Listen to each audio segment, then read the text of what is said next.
I love writing, but I also love adding the sound design to every single episode. And that's why now and then on Patreon, I drop an episode with all the bells and whistles for free members. I just can't help myself. Of course, theater members always have access to the fully produced episodes.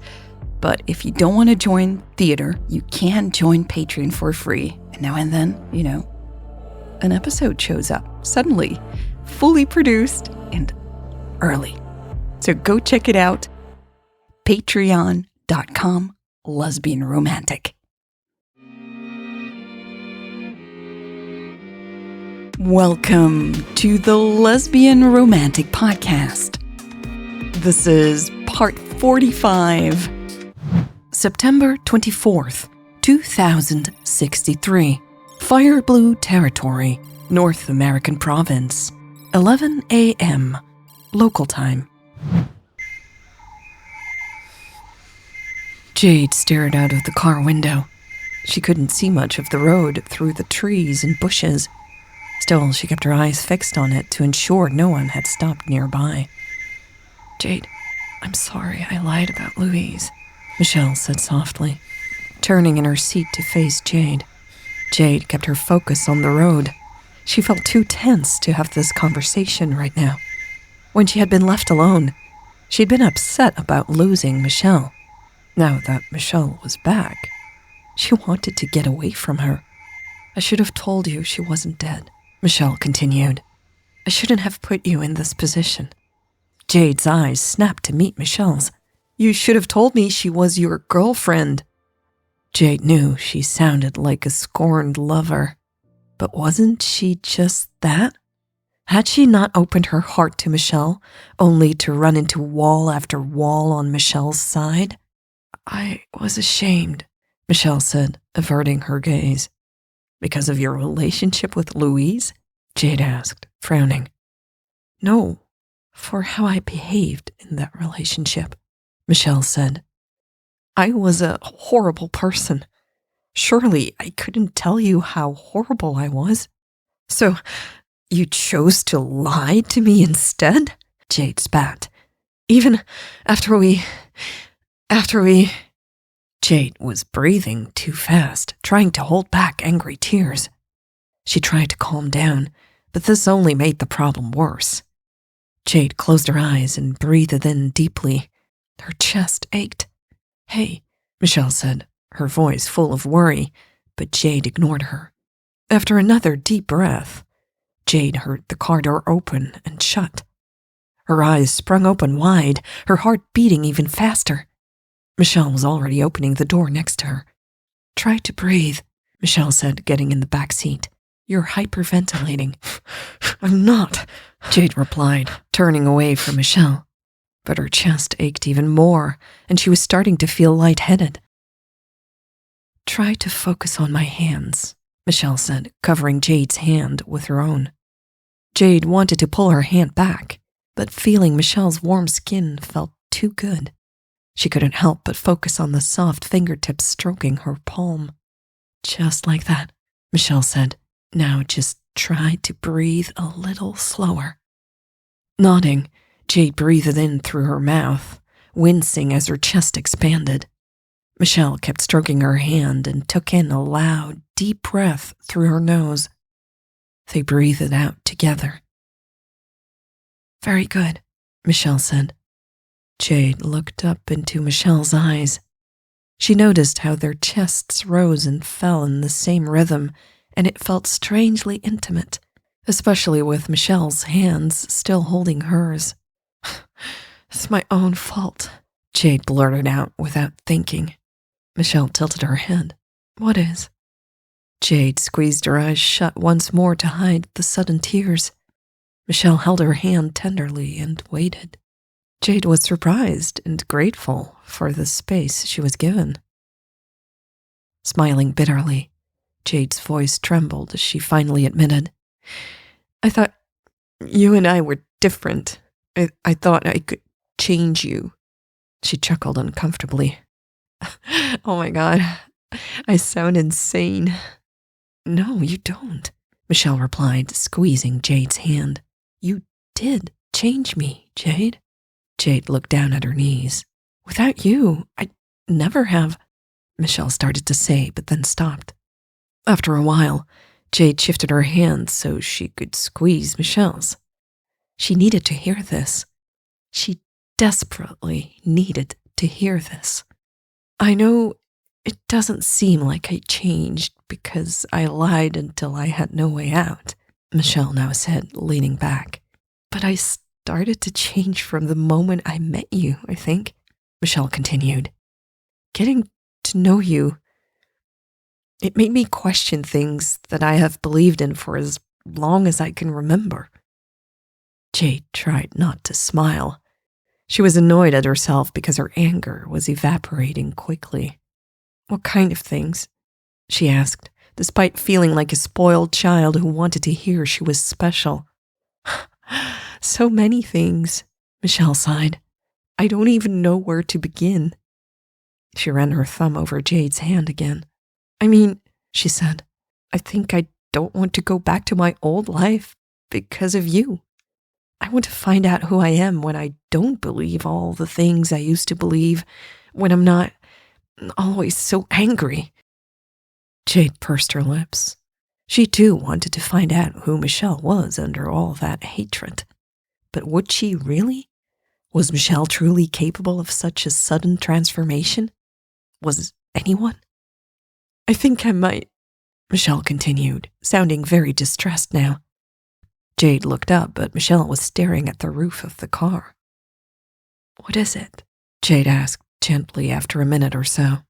It's too late now, Michelle said with a sad smile. I don't want to.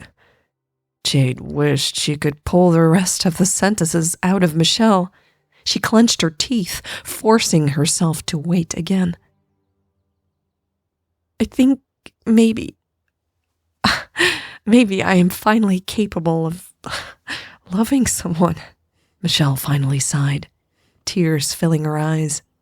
Truly loving someone, you know? Jade swallowed, overcome with emotion as well. But then the little voice in her head reminded her that Michelle might not be talking about her. What if she was thinking about Louise? Do you mean? She started to ask, but then stopped too. Michelle nodded. September 24th, 2063. Fire Blue Territory, North American Province. 12:05 a.m. local time.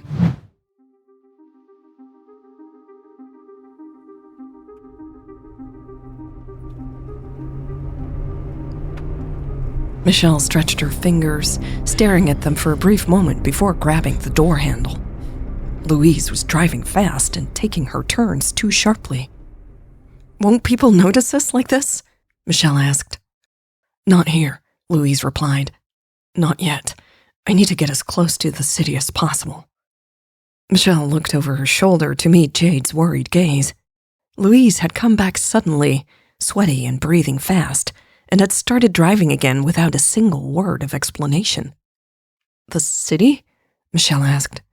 We're going back into the city? You want us to hide in the city? Jade added. Of course not, Louise snapped. Michelle and Jade's eyes met again.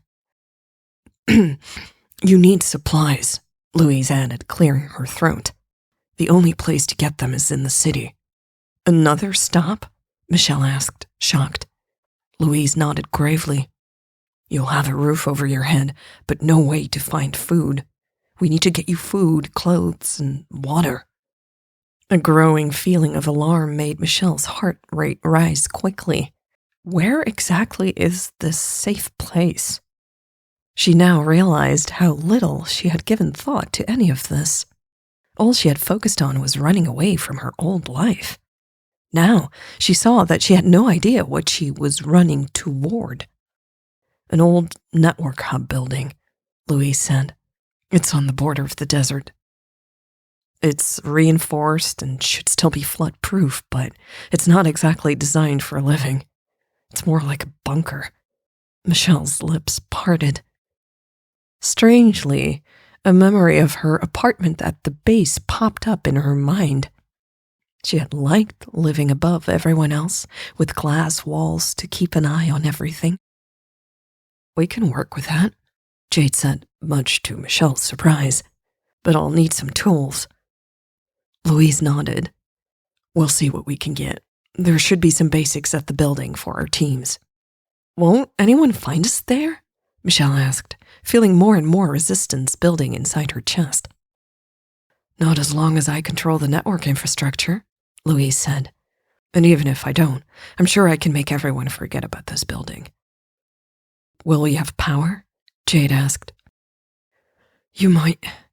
It should have one of the new installations. We didn't dismantle it, but I can't be sure it works until we get there." "Sounds like a 4-star hotel," Jade grinned from the back seat. "It's going to be rough," Louise said, shaking her head, "but it's the best I could do right now." "How long will we have to stay there?"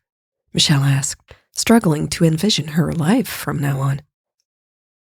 Louise glanced in her direction. Jade cleared her throat and shifted in the back seat. "Right," Michelle said, nodding slowly. "Look, you're not on your own. As soon as it's safe, I'll try to bring you more supplies," Louise continued. "As long as we have enough water, I'm sure I can make it work," Jade said. More supplies would help. Michelle looked over her shoulder again at Jade. Her composure had shifted dramatically in the last few minutes. Jade no longer looked lost. She looked like a woman on a mission. Their conversation earlier had been interrupted by Louise coming back sooner than they had expected. Michelle had no idea how Jade now felt about her, about them. She only knew how she felt. "Why are you doing this? Why are you helping me?" Michelle asked her. "Why would you do this to yourself?" It was Louise's turn to clear her throat. Michelle ignored her and held Jade's gaze. Jade looked very serious at first, as if she was suddenly asking herself the same question. But then she smiled, her eyes sparkling. "Because you'll die out there on your own," she said. "And I think I was always meant to end up in the desert." Jade continued. "I just wasn't ready. I am now." Michelle's heart skipped a beat, then another one. This sounded like Jade was planning to stay with her. They were going to hide at the edge of the desert together. "You should probably find a way to deactivate those health chips," Louise interrupted.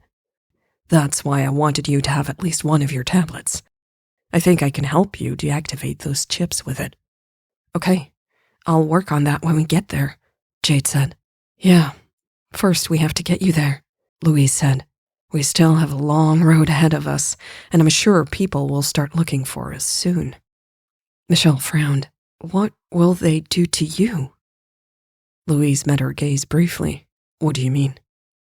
"When they found out you helped us escape," Michelle said. A heavy feeling suddenly settled in her chest. Louise was risking so much to help her, and Jade was basically giving up her life to go live in a bunker with her. What was she doing to these two women? "That's a problem for later," Louise said tensely. She nodded in the direction of the road ahead.